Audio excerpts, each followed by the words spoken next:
अभी 3-4 दिन पहले इसी मंच से हमने सत्यपाल मलिक जी के एक और इंटरव्यू की चर्चा की थी।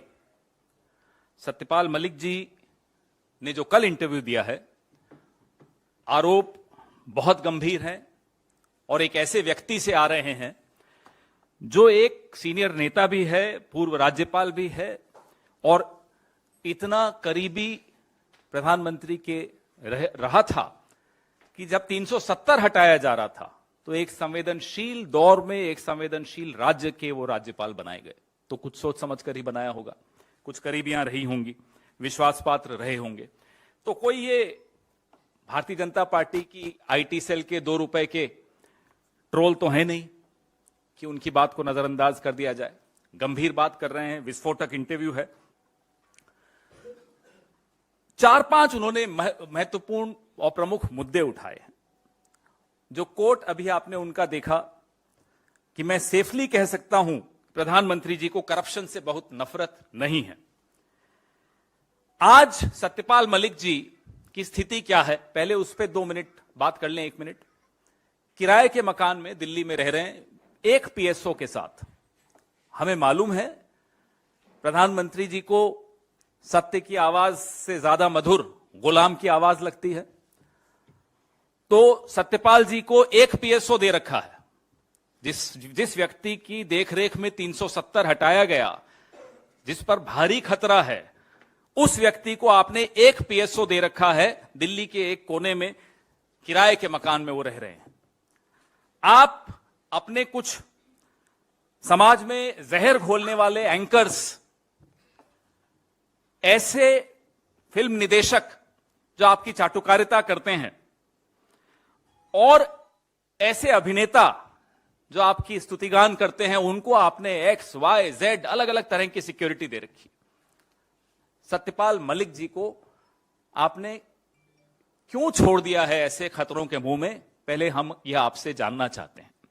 उन्होंने खुलासे किए आपकी कि करप्शन पे जब वो आपके पास शिकायत करते थे, गोवा में खासतौर पे जब वो गोवा के राज्यपाल थे, और भ्रष्टाचार पे उन्होंने आपकी संज्ञान में कुछ जानकारी लाई, तब आपने क्या किया?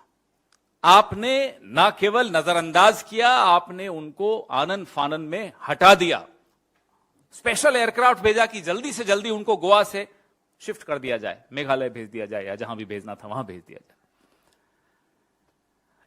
पुलवामा पे जो कहा उन्होंने, तुम चुप रहो, ये प्रधानमंत्री के शब्द हैं। हमें मालूम है आप कैमरा प्रेमी व्यक्ति हैं, जिम कॉर्बेट में थे जब आप ये पुलवामा की दुखांतिका हुई, जहां 40 जवान हमारे शहीद हुए। एक ढाबे पर आकर उन्होंने सत्यपाल मलिक जी को फोन किया और बोला, कहो सत्यपाल क्या हुआ?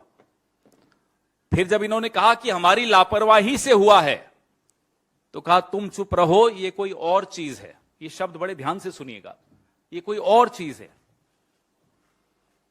ये क्या चीज है ये आप लोग बेहतर समझते होंगे। सत्यपाल मलिक जी ने कई चीजें कही हैं और कई चीजें कहते कहते रुक गए हैं। उनकी चुप्पी बहुत बड़ी खबर बनती है। जो उन्होंने कहा उससे भी बड़ी खबर उनकी चुप्पी भी बनती है।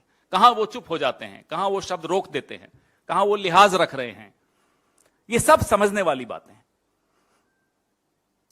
एनएसए की क्या भूमिका रही? एनएसए ने भी इनको सलाह दी कि इस पर आप कुछ मत बोलिए, लापरवाही के बारे में कुछ मत बोलिए। जिस देश का प्रधानमंत्री अपने 40 जवानों की शहादत पर वहां के राज्यपाल को कहता है कि कुछ मत बोलिए, उस देश का क्या दुर्भाग्य है वो आपके सामने है। प्रधानमंत्री जम्मू कश्मीर के बारे में इग्नोरेंट और इल इन्फॉर्म्ड हैं। ये सत्यपाल मलिक जी इल इन्फॉर्म्ड शब्द उनके हैं। इतना महत्वपूर्ण राज्य, इतना संवेदनशील राज्य, लेकिन प्रधानमंत्री का एटीट्यूड क्या है? मस्त में है, अपने मस्ती में है अपने, टू हेल विथ इट। ये सब सत्यपाल मलिक जी के शब्द हैं, हमारे नहीं। अदानी घोटाले पर प्रधानमंत्री की चुप्पी प्रधानमंत्री को बहुत नुकसान पहुंचा रही है, यह भी सत्यपाल मलिक जी कहते हैं, क्योंकि अब यह मुद्दा गांव के स्तर तक पहुंच गया है। और उन्होंने यह भी कहा कि राहुल गांधी को संसद में बोलने की अनुमति देने से इनकार करना एक अभूतपूर्व गलती है, unprecedented. It has never happened in the history of parliamentary democracy. उनका यह कहना था कि जो राहुल गांधी सवाल उठा रहे हैं अदानी महाघोटाले पर, बहुत सही सवाल उठा रहे हैं और प्रधानमंत्री उनमें से एक भी सवाल का जवाब नहीं दे पा रहे। एक अकेला पूरे लोकतंत्र पर भारी। ये इस पूरी कहानी का जिस्ट है, का निचोड़ है। वो खुद ही बोलते हैं मैं एक अकेला भारी हूं। किस पर भारी हैं वो सतपाल मलिक जी ने आपको बता दिया। गवर्नर से सलाह नहीं ली जा रही, गवर्नर को जानकारी नहीं दी जा रही कि उनके राज्य में क्या करने वाले हो आप। कैबिनेट को नहीं मालूम, और कहीं कोई सवाल पूछ रहा है, कहीं कोई आपको बता रहा है लापरवाही हुई, तो उनको कहो आप चुप रहें। चौंकाने वाली बात है, हमारी महामहिम राष्ट्रपति, हम सबकी राष्ट्रपति, वो किनसे मिलेंगी किनसे नहीं मिलेंगी, उनकी अपॉइंटमेंट की जो लिस्ट है, डेली अपॉइंटमेंट की जो लिस्ट है, वो अप्रूवल के लिए प्रधानमंत्री के कार्यालय में जाती है। कभी सुना आपने ये रिमोट कंट्रोल, ऐसा रिमोट कंट्रोल कि प्रधानमंत्री तय करेंगी कि इस देश की महामहिम किससे मिलेंगी किससे नहीं मिलेंगी। यह स्थिति है कि सतपाल मलिक जी की अपॉइंटमेंट थी, रास्ते से उन्हें वापस लौटना पड़ा क्योंकि राष्ट्रपति भवन से फोन आ गया कि आपकी अपॉइंटमेंट कैंसिल हो गई। फिर इन्हें मालूम पड़ा। ये हम नहीं बोल रहे, ये सब राज्यपाल बोल रहे हैं, सत्यपाल मलिक बोल रहे हैं, आज भी भारतीय जनता पार्टी के सदस्य हैं, अभी तक उनका निष्कासन नहीं हुआ है। भारतीय जनता पार्टी के एक वरिष्ठ नेता बोल रहे हैं। यह आवाज अंदर से आ रही है, इसलिए इसको और गंभीरता से लेना आवश्यक है। एक फिल्म आई थी, सुना 300 करोड़ का उसका व्यापार हुआ था, कश्मीर फाइल्स। सतपाल मलिक जी जो बता रहे हैं ये 300 करोड़ के ही घोटाले की कश्मीर फाइल्स पार्ट 2 है। उस फिल्म पे तो बड़े इंटरव्यू दे रहे थे भारतीय जनता पार्टी के तमाम नेता। इस पे कौन मुंह खोलेगा, इस पे कौन बोलेगा, हम ये जानना चाहते हैं। प्रधानमंत्री के दोस्त, प्रधानमंत्री के करीबी 300 करोड़ का रिश्वत की ऑफर दे रहे हो।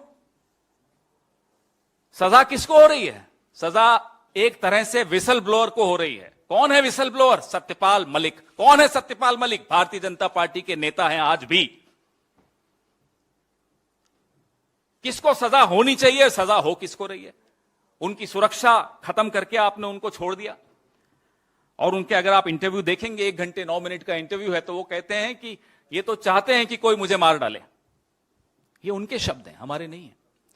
बहुत ही विस्फोटक है। उम्मीद करता हूं कि जिन गुलामों की आवाज पे सुबह से शाम तक आप लोग डिबेट करते हैं, इस सत्य की आवाज पर भी आप लोग डिबेट करेंगे, इस पर भी चर्चा करेंगे। इंटरव्यू लेने वाले ने बड़े तीखे सवाल पूछे। ये वही इंटरव्यू लेने वाला है जिसके एक सवाल से किसी को प्यास लग गई थी, पानी पी के हलक सूखता हुआ निकल गया था। सत्यपाल मलिक जी ने तो बड़ी वीरता के साथ सब जवाब भी दिए। मैं सुप्रिया श्रीनेत जी से आग्रह करूंगा कि पुलवामा वाले मुद्दे पर, जो बहुत गंभीर मुद्दा है इस देश के सामने, देश की सुरक्षा से जुड़े हुए सवाल का जवाब आज तक जिस पर नहीं मिला है, 40 जवानों के परिवार, जो शहीद परिवार हैं शहीदों के, वह भी उत्तर के इंतजार में है। इस देश का एक एक नागरिक उत्तर के इंतजार में है।